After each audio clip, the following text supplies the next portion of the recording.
ಯಾರಿಗೆ ಕೊಳ್ಳ ಲಿಂಗಿಲ್ಲ ಅವ್ರು ಮಾಡ್ಕೊಳ್ಳಿ, ಬೇಡ ನಂಗಿಲ್ಲ, ತಕರಾರಿಲ್ಲ. ಆದ್ರೆ ಲಿಂಗ ಕಟ್ಕೊಂಡು ಇದನ್ನ ಮಾಡಬಾರ್ದು. ಲಿಂಗ ಕಟ್ಕೊಂಡು ರುದ್ರಾಭಿಷೇಕ ಮಾಡಿಸೋದು, ಲಿಂಗ ಕಟ್ಕೊಂಡು ಶನಿ ಪುರಾಣ ಓದಿಸೋದು, ಲಿಂಗ ಕಟ್ಕೊಂಡು ದೇವಿ ಪುರಾಣ ಓದಿಸೋದು, ಇವನ್ನೆಲ್ಲ ಲಿಂಗಾಯತರು ಅದವ್ರು ಮಾಡಬಾರ್ದು. ಇದನ್ನ ಆ ಲಿಂಗ ಇಲ್ಲದವ್ರು ಮಾಡ್ಲಿ, ಬೇಡ ನಂಗಿಲ್ಲ. ಅವ್ರ ಧರ್ಮ ಸಂಸ್ಕೃತಿ ಹೆಂಗೈತೆ ನಡ್ಕೊಳ್ಳಿ. ನಮಗೂ ಒಂದು ಲಿಂಗಾಯತರ ಒಂದು ಸಂಸ್ಕೃತಿ ಐತಿ. ಆ ಸಂಸ್ಕೃತಿ ಪ್ರಕಾರ ನಾವು ಹೋಗ್ಬೇಕು. ಅಂದ್ರೆ ಅದಕ್ಕೊಂದು ಬೆಲೆ ಇರ್ತೈತೆ, ಮಹತ್ವ ಇರ್ತದೆ, ಒಂದು ಶಕ್ತಿ ಬರ್ತೈತೆ. ಅದಕ್ಕಾಗಿ ನಮಗೆ ಹೆಂಗ ಬಸವಣ್ಣವ್ರು ಏನ್ ಹೇಳ್ಯಾರ ಹಂಗ ಅತನಿ ಮುರುಗೇಂದ್ರ ಶ್ರೀಗಳು ನಡ್ಕೊಂಡ್ರು, ಬಸವಣ್ಣವ್ರ ಹೆಂಗ ಹೇಳ್ಯಾರ ಹಂಗ ವಿಜಯ ಮಹಾಶ್ರೀಗಳು ನಡ್ಕೊಂಡ್ರು. ಹಿಂಗ ಎಲ್ಲಾ ತಪಸ್ವಿಗಳು ಕೂಡ ಬಸವಾದಿಶರಣರ ಮಾರ್ಗ ನಡ್ಕೊಂಡು ಮಹಾ ತಪಸ್ವಿಗಳಾದ್ರು. ಇನ್ನೊಂದು ನಿಮಗೆ ಅತನಿ ಶ್ರೀಗಳ ಇನ್ನೊಂದು ಆದರ್ಶವನ್ನ ಹೇಳ್ತೇನೆ ನಿಮಗೆ. ಅತನಿ ಶ್ರೀಗಳು ಪ್ರಸಾದ ಅಂತ ಹೇಳಿದೆ, ಅತನಿ ಶ್ರೀಗಳು ವಚನ ಅಂತ ಹೇಳಿದೆ. ಅತನಿ ಶ್ರೀಗಳು ಇನ್ನೊಂದು ಮಹತ್ವದಂತ ಆದರ್ಶ ಅಂತಂದ್ರೆ, ಅತನಿ ಶ್ರೀಗಳು ಬಂದಂತ ಭಕ್ತರು ಏನದಾರಲ್ಲ, ಮಠಕ್ಕೆ ಬಂದಂತ ಭಕ್ತರನ್ನ ಅವರು ಎಲ್ಲರನ್ನು ಒಂದೇ ದೃಷ್ಟಿಯಿಂದ ಕಾಣ್ತಿದ್ರು. ಅಂದ್ರ ಯಾವ ಜಾತಿಯರ ಬರ್ಲಿ, ಯಾವ ಧರ್ಮದರ ಬರ್ಲಿ, ಯಾರು ಬಂದ್ರು ಪ್ರಸಾದ ಮಾಡ್ರಿ, ಮಲಗ್ರಿ, ವಿಶ್ರಾಂತಿ ಮಾಡ್ರಿ, ನೀವು ಯಾವ್ದಾರು ಯಾವ ಜಾತಿಯರು ಯಾವ ಧರ್ಮದಾರ ಅಂತ ಕೇಳ್ತಿದ್ದಿಲ್ಲ ಅವ್ರು, ಒಟ್ಟ ಕೇಳ್ತಿದ್ದಿಲ್ಲ ಅವ್ರು. ಆ ಸಿದ್ದಾರೂಢರ ಅಂತೇಳಿ ಕಾಶ್ಮೀರಿಂದ ಪಂಡಿತರು ಬಂದ್ರ, ಸಿದ್ದಾರೂಢಪ್ಪಗಳು ಅಂತೇಳಿ ಸಿದ್ದಾರೂಢ ಕಾಶ್ಮೀರಿಂದ ಪಂಡಿತರು ಬಂದ್ರ ಅವರು ಪಂಡಿತರಿಗೆ ಅವತ್ತ ಪ್ರವಚನ ಮಾಡಿದ್ರು. ಸಿದ್ದಾರೂಢರು ಏನ್ ಮಾಡಿದ್ರಂದ್ರೆ ಜೀವನ್ಮುಕ್ತಿ ಲಕ್ಷಣಗಳ ಕುರಿತು ಪ್ರವಚನ ಮಾಡಿದ್ರಂತ. ಜೀವನವನ್ನ ಮುಕ್ತಗೊಳಿಸಿದವ ಮುಕ್ತಾತ್ಮ ಇದ್ದಾಗ, ನಾ ಸತ್ತಾಗಲ್ಲ, ಮತ್ತ ಇದ್ದಾಗ ಮುಕ್ತಿ ಯಾವುದು, ಇದ್ದಾಗ ಸತ್ತಾಗಲ್ಲ. ಸತ್ ಮ್ಯಾಗ ಪ್ರಾಣವಾಗಿರ್ತದೆ, ಮುಕ್ತಿಯಾಗಿರಂಗಿಲ್ಲ. ಇದ್ದಾಗನ ಮುಕ್ತ ಸ್ಥಿತಿ ಅನುಭವಿಸ್ಬೇಕು, ಐಕ್ಯ ಸ್ಥಿತಿ ಅನುಭವಿಸ್ಬೇಕು. ಇದ್ದಾಗನ ಇಂತ ಇದ್ದಾಗಲೇ ಜೀವಂತ ಇದ್ದಾಗಲೇ ಐಕ್ಯ ಸ್ಥಿತಿಯನ್ನು ಅನುಭವಿಸುವಂತ, ಜೀವನವನ್ನೇ ಮುಕ್ತಗೊಳಿಸಿದಂತ ಜೀವನ ಮುಕ್ತ ಸ್ಥಿತಿಯನ್ನ ಆ ಲಕ್ಷಣಗಳನ್ನ ಅವತ್ತು ಪ್ರವಚನ ಮಾಡ್ತಾರೆ ಸಿದ್ದಾರೂಢಪ್ಪಗಳು. ಅವಾಗ ಅವ್ರು ಎಲ್ಲ ಪ್ರವಚನ ಮುಗಿದ ಮ್ಯಾಗ ಆ ಪಂಡಿತರಿಗೆ ಕೇಳ್ತಾರೆ, ಏನಂತ ಕೇಳ್ತಾರೆ ಪಂಡಿತರು, ಈ ಇಲ್ಲಿವರೆಗೂ ಜೀವನ್ ಮುಕ್ತಿ ಲಕ್ಷಣ ಕುರಿತು ತಾವು ಹೇಳಿದ್ರಲ್ಲ, ಲಕ್ಷಣಗಳನ್ನ ಹೇಳಿದ್ರಲ್ಲ, ಈ ಲಕ್ಷಣ ಇದ್ದವ್ರು ಯಾರಾದ್ರೂ ಅದಾರ ಇದು ಮಹಾತ್ಮರು ಅಂತ ಕೇಳ್ತಾರೆ ಪಂಡಿತರು. ಅವಾಗ ಪಂಡಿತರು ಕೇಳಿದ ಅದಾರಪ್ಪ ಅತನಿಶ್ವೇಗಳಂತೇಳಿ ಹೋಗ್ಬಿಡ್ರಿ ಅಂತ ಅಂದ್ಬಿಡ್ತಾರ. ಅತನಿಶ್ವೇಗಳು ಜೀವನ್ ಮುಕ್ತಿ ಲಕ್ಷಣ ಏನ್ ಹೇಳಿದಾರ ಆ ಎಲ್ಲಾ ಲಕ್ಷಣಗಳಂತ ಮಹಾತ್ಮರದವರು. ಅದಕ್ಕೆ ನೀವು ಅವರಂತಲೇ ಹೋಗಿ ನೋಡ್ರಿ, ಜೀವಂತವಾಗಿ ಜೀವನ್ ಮುಕ್ತಿ ಲಕ್ಷಣ ಹೊಂದಿದವರು ಹೆಂಗಿರ್ತಾರ ಅನ್ನೋದನ್ನ ಅತನಿಶ್ವೇಗಳನ್ನು ನೋಡಿ ಕಲ್ಪಾರೆ ಅಂತ ಹೇಳಿದ್ರು. ಅವಾಗ ಪಂಡಿತರೆಲ್ಲ 4 ಮಂದಿ ಕಾಶ್ಮೀರ ಪಂಡಿತರು ಅತನಿ ಗಚ್ಚಿನ ಮಠಕ್ಕೆ ಬರ್ತಾರೆ. ಅತನಿ ಗಚ್ಚಿನ ಮಠಕ್ಕೆ ಬಂದ ಮೇಲೆ ಅತನಿಶ್ವೇಗಳನ್ನು ಭೇಟಿ ಆಗ್ತಾರೆ, ದರ್ಶನ ಮಾಡ್ತಾರೆ.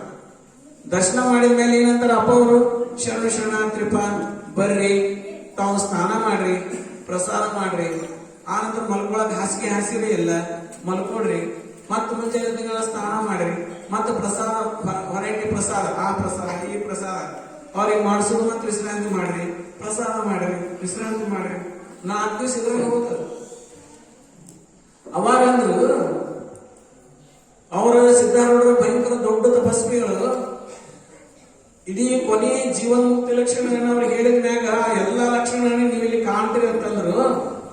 ಇವರಲ್ಲಿ ಏನೂ ಬೋಧನೆ ಇಲ್ಲ, ಏನೂ ಇಲ್ಲ. ಅವ್ರದ್ದು ಇಂಥದೈತಪ್ಪ ಅಂತ ಕೇಳಿದ್ರೆ ಏನಿಲ್ಲ, ಬರೀ ಪ್ರಸಾದ ಮಾಡ್ರಿ, ಮಲ್ಕೊಡ್ರಿ, ವಿಶ್ರಾಂತಿ ಮಾಡ್ರಿ ಅಂತ ಹೇಳ್ತಾರ. ಇಲ್ಲಿ ಏನ್ ಕಾಣ್ತೇವಿ ಅಂತ ತಿಳ್ಕೊಂಡು ಹೇಳ್ಯಾರ, ದೊಡ್ಡವ್ರು ಅದಾರ ಅಂತಾರ, ಸುಮ್ಮನೆ ಯಾಕೆ ಇವ್ರು ಕೂಡ ವಾದ ಮಾಡ್ಬೇಕು, ದೊಡ್ಡವ್ರ ಅಂತ ಹೇಳಿ ಕಳ್ಸ್ಯಾರ ಅಂತ ವಾಪಸ್ ಸಿದ್ದಾರೂಢರಂತೇಳಿ ಹೋಗ್ತಾರ. ಸಿದ್ದಾರೂಢರಂತೇಳಿ ಹೋಗಿ 4 ದಿವಸ ಇದ್ರಿಪ್ಪ, ಅವ್ರೇನು ಜೀವನ್ ಮುಕ್ತಿ ಲಕ್ಷಣ ಬಗ್ಗೆ ಏನು ಹೇಳಲಿಲ್ಲ ನಮಗ ಅಂತಂತಾರ. ಅಲ್ಲೂ ಅವ್ರು ಹೇಳ್ತಾರ, ನಾ ಹೇಳ್ದವ್ ಇಲ್ಲದೇನೆ ಅಲ್ಲಿ ಜೀವನ ಮುಕ್ತಿ ಲಕ್ಷಣ ನೋಡುದಷ್ಟೇ ಐತೆ, ಅವ್ರ ಕಡೆ ಕೇಳುದಲ್ಲ ಅಂತಂದ್ರೆ ಅವ್ರು. ಅವಾಗ ಒಂದು ಪ್ರಶ್ನೆ ಹಾಕ್ತಾರೆ ಸಿದ್ದಾರೂಢ. ಏನ್ ಹಾಕ್ತಾರೆ ಸಿದ್ದಾರೂಢಪ್ಪಗಳು, ಏನ್ ಹಾಕ್ತಾರೆ, ನೀವು ಹೋದ ಗಾಳ ನೀವು ಯಾವ್ಯಾರು, ಯಾವ ಧರ್ಮದವರು, ಯಾವ ಜಾತಿಯವರು ಅಂತ ಕೇಳಿದ್ರೆ ಶಿವೆಗಳು ಅಂತ ಕೇಳ್ತಾರೆ. ಇಲ್ರಿ ಏನು ಕೇಳಲಿಲ್ಲ, ಏನೋ 100 ವರ್ಷದ ಪರಿಚಯ ಇದ್ದವ್ರು ಅನ್ನೋರ ಗತೆ ಅವರು ಬರ್ರಿ ಭಾಳ ಚಲೋ ಆತು, ಬಂದು ಚಲೋ ಆತು, ಕುಂಡ್ರಿ, ವಿಶ್ರಾಂತಿ ಮಾಡ್ರಿ, ಪ್ರಸಾದ ಮಾಡ್ರಿ, ಎದ್ಗಳ ನಿದ್ದೆ ಚಲೋ ಆತದ್ರಿ, ಆರಾಮದೇನ್ರಿ, ಇದನ್ನೇ ಕೇಳಿದ್ರಿಪ್ಪ. ಇದನ್ನು ಜೀವನ ಮುಕ್ತ ಲಕ್ಷಣ ಅಂದ್ರ ಅವ್ರು. ಇದ ನೀವು ಮಠಕ್ಕೆ ಹೋದ್ಗಾಲ ನೀವು ಯಾವ್ಯಾರು, ಎಲ್ಲಿಂದ ಬಂದ್ರಿ, ಮತ್ತ ನಿಮ್ದು ಯಾವ ಜಾತಿ, ನಿಮ್ಗೆ ಯಾವ ಧರ್ಮ, ಹಿಂಗೆ ಎನಿಸಿ ಕೇಳಿದ್ರೆ ಜೀವನ ಮುಕ್ತ ಲಕ್ಷಣ ಅಲ್ಲ ಅದ. ಈಗೇನು ಬಂದಿರಿ ನೀವೆಲ್ಲರೂ ಶಿವಸ್ವರೂಪಿಗಳು. ಯಾರು ಬಂದಿರಿ ಜಾತಿ ಧರ್ಮ ಪ್ರದೇಶ ನೀನು ಕೇಳೋಂಗಿಲ್ಲ. ಅದನ್ನ ಕೇಳುದ ಯಾಕ? ಪರಮಾತ್ಮನ ಬಂದಾನ, ಶಿವನೇ ಬಂದಾನ. ಅವನ ಅಂತರಂಗದಲ್ಲಿ ಶಿವ ಅದಾನ, ಅವನ ಅಂತರಂಗದಲ್ಲಿ ಶಿವ ಅವನಿಗೆ ಕಾಣ್ತಾನ. ಅಂತರಂಗದಲ್ಲಿ ಶಿವ ಕಂಡ ಯಾರಂತ ಏನ್ ಕೇಳುದೈತಿ? ಮತ್ತೆ ಶಿವನಾನ ಯಾರು ಕಾಣ್ತಾವ ಎಲ್ಲರಿಗೆ ಶಿವನೇ ಕಾಣ್ತಿದ್ದ ಅತನೀಶ್ವರಿಗಳಿಗೆ. ಅವಾಗ ಅತನೀಶ್ವರಿಗಳು ಎಲ್ಲರಲ್ಲಿ ಶಿವನೇ ಕಾಣುವಂತಾಗ ಕೊನೆಯ ಹಂತ ಎಲ್ಲರಲ್ಲಿ ಪರಮಾತ್ಮನನ್ನೇ ಕಾಣುವಂತ ಹಂತ ಏನೈತಲ್ಲ ಅದು ಕೊನೆಯ ಹಂತ ಜೀವನ ಮುಕ್ತಿ ಅದು. ಅಂದಾಗ ಎಲ್ಲರಲ್ಲಿ ಶಿವನನ್ನೇ ಅವರು ಕಾಣುವಂತಾಗ ನಿಮ್ದು ಯಾವ್ದಾರು ಯಾರ ಜಾತಿಯರು ಶಿವನಿಗೆ ಬಂದಾಗ ಶಿವನಿಗೆ ಯಾವ್ದಪ್ಪ ಅಂತ ಕೇಳಾಕತ್ತೀನಿ, ಶಿವನಿಗೆ ನೀ ಯಾವ ಜಾತವ ಅಂತ ಕೇಳಾಕತ್ತೀನಿ, ಶಿವನಿಗೆ ಕೇಳಕ್ಕಾಗಲ್ಲ.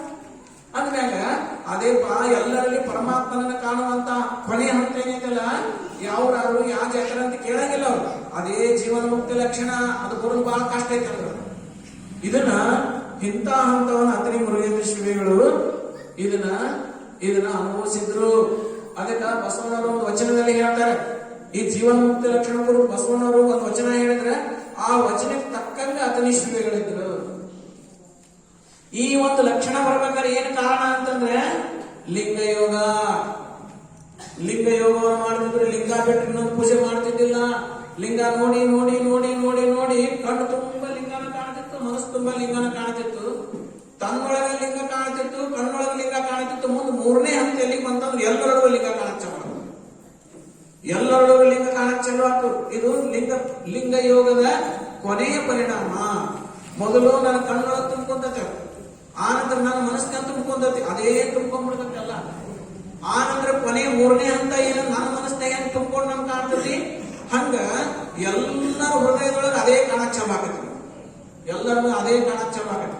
ಇದು ಕೊನೆಯ ಹಂತ. ಇದು ಲಿಂಗ ಯೋಗದಿಂದ ಬರುವಂತ ಕೊನೆಯ ಹಂತ ಇದು. ಅದಕ್ಕಾಗಿ ಬಸವಣ್ಣವ್ರು ಏನ್ ಹೇಳ್ತಾರಂತಂದ್ರೆ ಸಮುದ್ರದಲ್ಲಿ ಬಿದ್ದ ಆಲೆ ಕಲ್ಲಿನಂತೆ ಭಿನ್ನ ಭಾವವನ್ನರಿಯದೆ ಶಿವ ಎನ್ನುತ್ತಿದ್ದ ಕಾಣ ಕೂಡಲ ಸಂಗಮ ದೇವ. ಇದು ಜೀವನ ಮುಕ್ತಿಯ ಕೊನೆ. ಅದೇನು ಬಸವನ ವಚನ ಬರೆದಿದ್ರಲ್ಲ ಆ ವಿಜಯ ಅತನಿ ಮುರುಗೇಂದ್ರ ಶ್ರೀ ಹೇಳಿದ್ರು. ಏನ್ ಹೇಳಿದ್ರು ಅವರು? ಸಮುದ್ರದಲ್ಲಿ ಬಿದ್ದ ಆಲೆ ಕಲ್ಲಿನಂತೆ